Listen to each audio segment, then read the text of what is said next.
बच्चों के मानसिक और शरीर के विकास के लिए लीजिए किड्स केयर पाउडर, यानी एक ऐसा सॉल्यूशन जो बढ़ाए आपकी मेमोरी पावर, आपके बच्चों को दे पूरी एनर्जी। तो अब बच्चे जब भी मांगे चॉकलेट शेक, दे उनको ये किड्स केयर पाउडर। ये आपको मिले अपने नजदीकी प्ले स्कूल पर या फिर कॉल करें 8010727232 पर।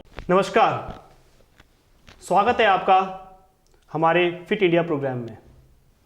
आप जानते हैं कि हम अपनी रोजाना लाइफ में आपसे रूबरू हो रहे हैं और आपको जोड़ रहे हैं एक्सपर्ट के साथ, जो आपको सजेशंस दे रहे हैं, बता रहे हैं कि कैसे आप फिट रह सकते हैं, कैसे आप तंदुरुस्त रह सकते हैं। 21 जून इंटरनेशनल योगा डे के रूप में मनाया जाता है। प्रधानमंत्री का धन्यवाद है कि उन्होंने योगा को अंतर्राष्ट्रीय स्तर पर लेकर गए। यह बहुत बड़ी बात है, हिंदुस्तान के लिए सम्मान की बात है। लेकिन सबसे बड़ा मुद्दा यह है कि हिंदुस्तान ने योगा को अभी तक पूर्ण रूप से अपनाया नहीं है। क्या कारण है, क्या इश्यूज हैं, हम बात करेंगे योग गुरु पुनीत रावत जी के साथ, जो 15 साल से भी ऊपर योगा सेगमेंट से जुड़े हुए हैं, लोगों को योगा सिखा रहे हैं। आइए आज उनसे मिलते हैं और बातचीत करते हैं। पुनीत जी, स्वागत है आपका हमारे शो में फिट इंडिया में। सर, शुरू करने से पहले, जैसा कि आप जानते हैं कि 21 जून अब योगा इंटरनेशनल डे के रूप में मनाया जाता है। हमारे प्रधानमंत्री जी ने एक बहुत बड़ी मुहिम छेड़ी है, वो योगा को अंतर्राष्ट्रीय स्तर पर लेकर गए हैं। कैसा लगता है आपको? जी, मुझे बहुत अच्छा लगता है, क्योंकि मैं इस फील्ड से जुड़ा हुआ हूँ और अपनी चीज़ जब कोई ऊपर जाती है तो हर किसी को खुशी ही होती है। ठीक है, योग अपनी धरोहर है, हम चाहते हैं ये खूब ऊपर जाए और फैले। सर, योग के साथ जुड़ना कैसे हुआ, थोड़ा हमारे दर्शकों को बताइए। कहाँ से आपने शुरुआत की और कैसे आप यहाँ तक पहुँचे? ठीक, देखिए, वैसे तो मैं बचपन से इस फील्ड के अंदर हूँ। प्राइमरी लेवल पे मैं खो खो और कबड्डी का प्लेयर था। उसके बाद जब मैं अपना 6th क्लास में आया तो उसके बाद मैं 8th क्लास से जूडो का प्लेयर रहा। तो काफ़ी लंबे समय तक जूडो खेली मैंने, उसमें काफ़ी कंपटीशन भी खेले मैंने। बट जूडो एक उस टाइप पे मतलब थोड़ा महंगा गेम होता था और मेरे फादर सिर्फ एक गवर्नमेंट एम्प्लॉय थे, तो मेरे लिए थोड़ा उसका खर्चा उठा पाना मुश्किल था, क्योंकि उसके ड्रेसेस वगैरह बहुत महंगी आती थी।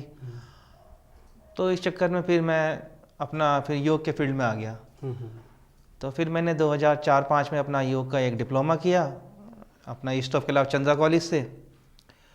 उसके बाद फिर मैंने अपनी क्लासेस लेनी स्टार्ट करी। मैं डोर टू डोर मतलब होम विजिट करवाता था। उसके बाद फिर मैंने अपनी एजुकेशन को और आगे बढ़ाया। फिर मैंने योगा में BA करी जैन विश्व भारती यूनिवर्सिटी से, काफ़ी अच्छी यूनिवर्सिटी हमारी, उन्होंने बहुत अच्छा सिखाया हमें। तब मेरे को जब वहाँ पर बहुत अच्छा लगा, मैंने BA करने के बाद फिर वहीं से MA भी करी अपनी। ठीक है, और फर्दर हम चाहते हैं कि मतलब हम PhD वगैरह भी करें इस फील्ड में, योग के अंदर। योग के अंदर। ये बहुत अच्छी बात है कि आपका योग की तरफ इतना रुझान है। योग हमारे देश से निकला है, हमारी संस्कृति का हिस्सा है, और अगर जो व्यक्ति योग करता है तो उसे कोई दवाई लेने की ज़रूरत नहीं है, कोई इंग्लिश ट्रीटमेंट लेने की ज़रूरत नहीं है। ये सब लोग जानते हैं कि योग हमारी ज़िंदगी में कितना अहम हिस्सा रखता है। प्रधानमंत्री इसीलिए इसको अंतर्राष्ट्रीय स्तर पर लेकर जा रहे हैं।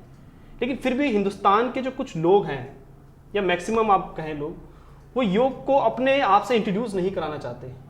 कौन से चैलेंजेस हैं, कौन सी दिक्कतें हैं जो योग से थोड़ा सा कतराते हैं? वो योग से नहीं कतराते, जो योग करवाने वाले हैं शायद वो उनके सामने उस रूप को प्रस्तुत नहीं कर पाते जिससे लोग प्रभावित हो सकें। क्योंकि आज हमारे क्षेत्र की विडंबनाएं ऐसी हो गई हैं, लोग सिर्फ टीचर बनना चाहते हैं, वो अपना शिक्षण प्राप्त नहीं करना चाहते।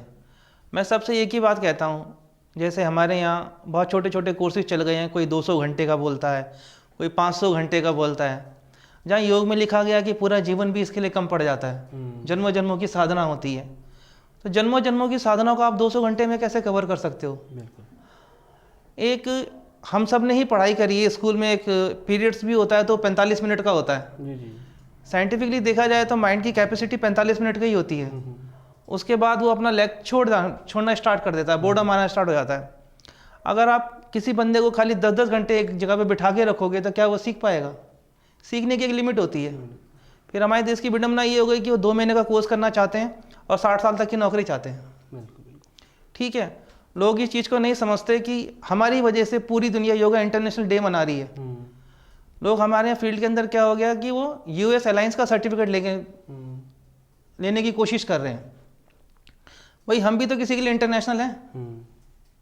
योग हमारी धरोहर है, हम हैं इसके जो कुछ भी हैं, धरोहर करने वाले जो भी हैं। अच्छा पुनीत जी, मुझे ये बताइए आप, जैसे कि ये मेरे साथ दर्शक भी जानना चाहते हैं, कोई व्यक्ति बिल्कुल तंदुरुस्त है और कोई व्यक्ति अगर थोड़ा बीमार है, तो जो आप योग के आसन कराते हैं या योग उनको सिखाते हैं, उसमें कुछ चेंजिंग होती है? उन आसनों में कुछ चेंज होता है? जो थोड़ा, जैसे कोई डायबिटिक पेशेंट है या कोई नॉर्मल पर्सन है, तो दोनों की एक्सरसाइज में कोई ना कोई चेंजिंग आती है? हाँ बिल्कुल चेंज आता है। जैसे किस तरह की चेंजिंग होती है? अब जैसे किसी की नी में पेन है, मुझे उनको कुछ आसन करवाना है, तो शायद मुझे कुछ प्रॉप्स का सपोर्ट लेना पड़े। करवाऊंगा मैं पूरी क्लास को वही आसन, बट हो सकता है मैं उनके लिए कुछ प्रॉप्स का इस्तेमाल करूँ, कुछ टेबल का इस्तेमाल करूँ, कुछ कुर्सी का इस्तेमाल करूँ, कुछ कंबल का, किसी भी चीज़ का मैं इस्तेमाल करूँगा, बट मैं उनको वो आसन करवाऊंगा, उनकी बॉडी को प्रॉपर अलाइनमेंट दूंगा। जैसे सर WHO की एक रिपोर्ट थी कि वर्ल्ड वाइड, 2019 की रिपोर्ट है कि अराउंड 16% लोग जो बीमार थे वो हार्ट प्रॉब्लम से बीमार थे, और उसमें 40% जो लोग थे उनकी उम्र 40 साल से कम थी, मतलब यंग थे। तो यंग के अंदर, जो यंग लोग हैं उनके अंदर जो हार्ट की प्रॉब्लम आ रही है, ये हार्ट पे योग कैसे काम करता है? देखिए आपने बिल्कुल सही बात कही यार। अभी ज्वलंत उदाहरण यही है कि सौरव गांगुली जी जिम में एक्सरसाइज ही कर रहे थे और उनको अटैक पड़ा। अभी आपने रेमो डिसूजा का भी सुना होगा, और भी बहुत से वर्ल्ड के बड़े बड़े एथलीट हैं जिनको हार्ट की प्रॉब्लम हो गई। और इवन हम अपनी क्लासेस में भी देखते हैं, लोग सिर्फ एक्सरसाइज करना चाहते हैं, उन्हें प्राणायाम करवाना स्टार्ट करो तो कहते हैं सर हम बोर हो रहे हैं, वो प्राणायाम नहीं करते। भाई आपकी सेल्स का खाना क्या है? ऑक्सीजन। जब तक आप ऑक्सीजन लोगे ही नहीं, वो फेफड़ों में नहीं जाएगा। अगर फेफड़ों में ही नहीं जाएगा तो ब्लड में क्या मिलेगा? ब्लड में ही नहीं मिलेगा तो सेल्स तक क्या जाएगा? मैंने एक डॉक्यूमेंट्री देखी थी जिसमें कहा गया था death is just a biological process. हम नहीं मरते, हमारे सेल्स मर जाते हैं। मैं आपको एक उदाहरण के जरिए भी समझाना चाहूँगा आपको।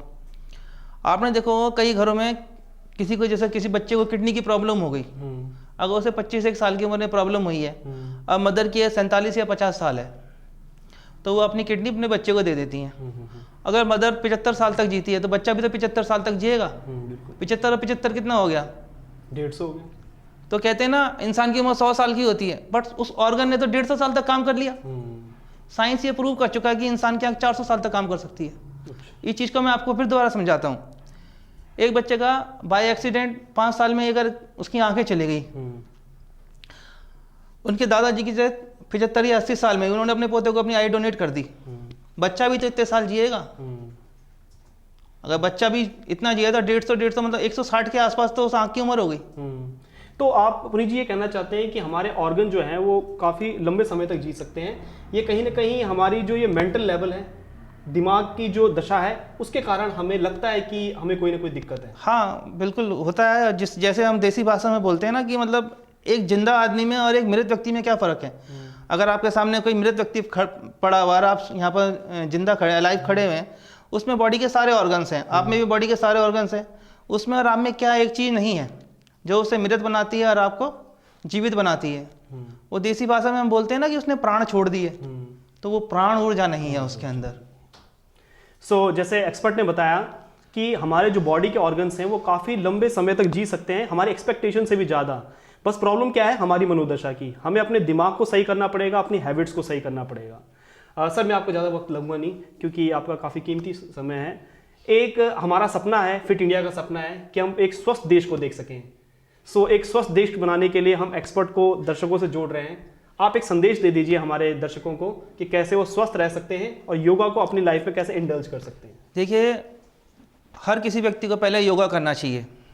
देखिए या तो आप डॉक्टर के कहे पे योगा करेंगे या फिर आप योगा करते रहेंगे तो डॉक्टर के पास नहीं जाएंगे। No choice is up to you, आपको करना क्या है? डॉक्टर के कहने के बाद करना है या डॉक्टर के करने से पहले करना है? एक्सपर्ट ने हमें काफ़ी अच्छी सजेशन दी, आप इन सजेशन पे अमल करिए। हमारे इस प्रोग्राम को जो स्पॉन्सर कर रहा है वो है मैंगोस्टीन जूस, जो कि आपके अनवांटेड फैट पर काम करता है। आयुर्वेदिक प्रोडक्ट है, इस्तेमाल करिए, इसके कोई साइड इफेक्ट नहीं है। ये थी हमारी पेशकश नेशन लाइव के साथ। धन्यवाद। धन्यवाद जी।